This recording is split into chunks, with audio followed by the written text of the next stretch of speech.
You've now entered the cyberspace. If you consent to the user conditions and want to go further, press A.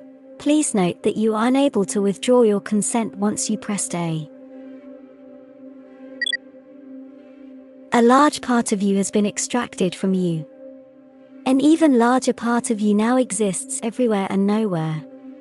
It's both voluntary and involuntary. By merely existing, you're leaving a huge data smudge in the world, but it's not in the physical, it's up in the cloud. Forever.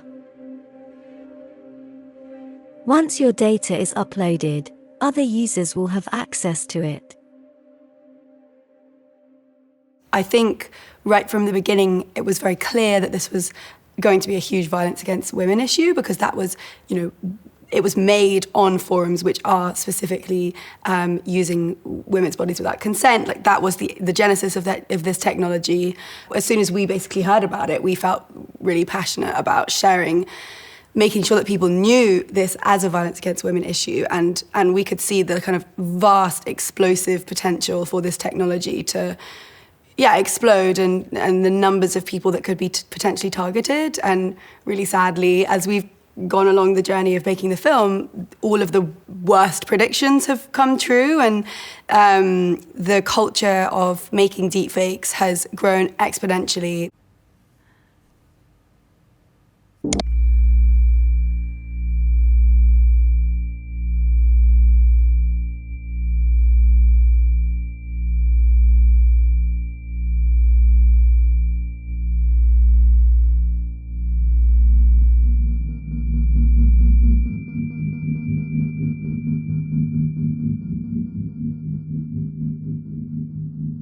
I was sitting here with my boyfriend, and my face popped up on the screen.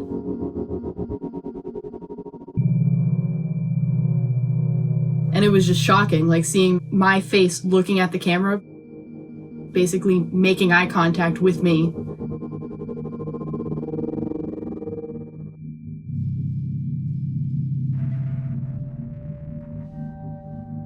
I had actually been getting messages from guys on Instagram.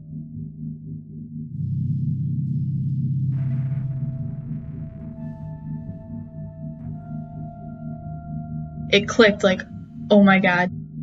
People were messaging me because they found me on a porn website. As Sophie mentioned, that the deepfake technology was first emerged on these forums. I mean, it was actually like purpose-made to insert women's faces into pornography. The first deepfake was a pornographic video of Gal Gadot. That being said, I don't think there's, an inherent evil in the technology. I mean, we use the technology in our film to sort of protect the subject of it. And so we think there's a huge amount of value there. But there's an ideology certainly behind the communities that are making and sharing these videos.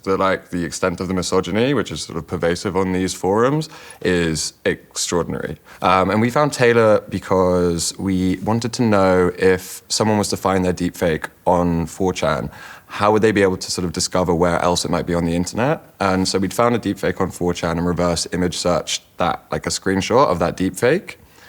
And that pulled up Taylor's deepfakes, the two porn accounts. And as all her personal information was on there, it was very easy to track her down online.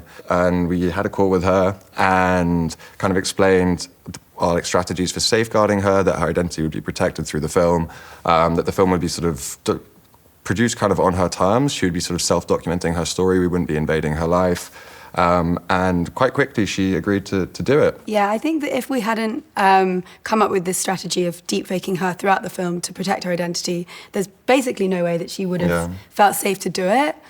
But we also wanted it because we think it's a great sort of demonstration of the power of the technology. It works in two ways in the film. One, to protect the subject, but also to sort of evidence or convince the audience of quite how big an issue this technology is.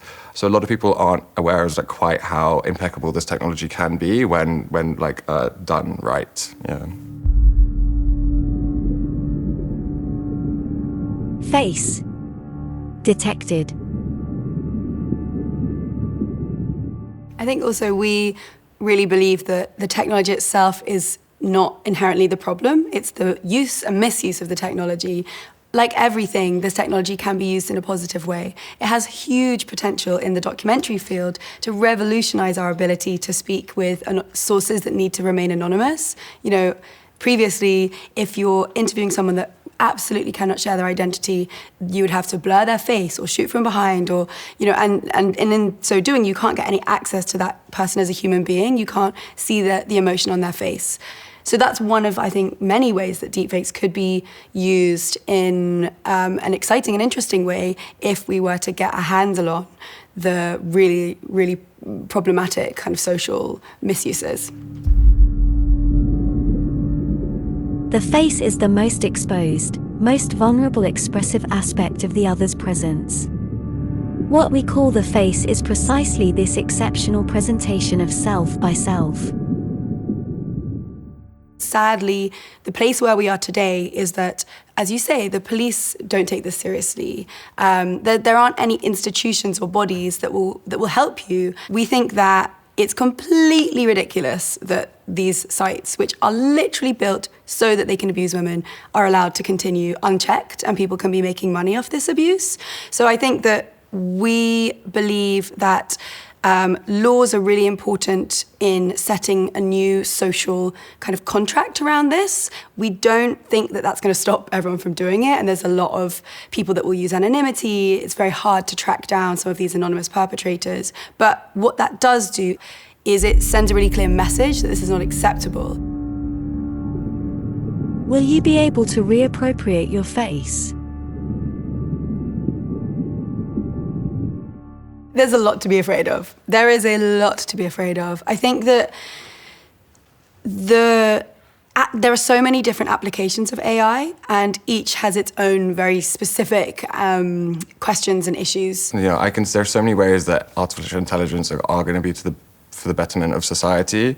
That being said, what worries me is that all of these companies that are developing in artificial intelligence at the moment are kind of racing to be dominant, and so when you're in that race, there's not enough time to stop and think about the implications of what you're doing. So I think that the questions that need to be asked around deepfakes, and there are scary questions around misinformation, disinformation, people's ability to trust visual material, if they know that, if there's constantly this question of has this been deepfakes, is this real? And I do think that we're going to have to, one, build kind of media literacy so that people, if they are being flooded with material that may or may not be real, get better at spotting it. Two, build like systems around protocols around when we use this material and when we don't. You know, the issue with deepfake pornography, really, that is a violence against women issue, and it's the same as what people are calling intimate image abuse or so-called revenge porn. It's the same attitude, it's the same forums, it's the same people. So that, I would say, is not really an AI problem. It's a cultural problem, and it's a problem of our laws not catching up to many forms of new technology.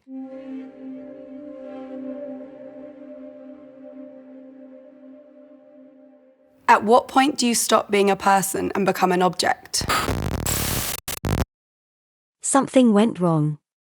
We're working on getting it fixed as soon as we can.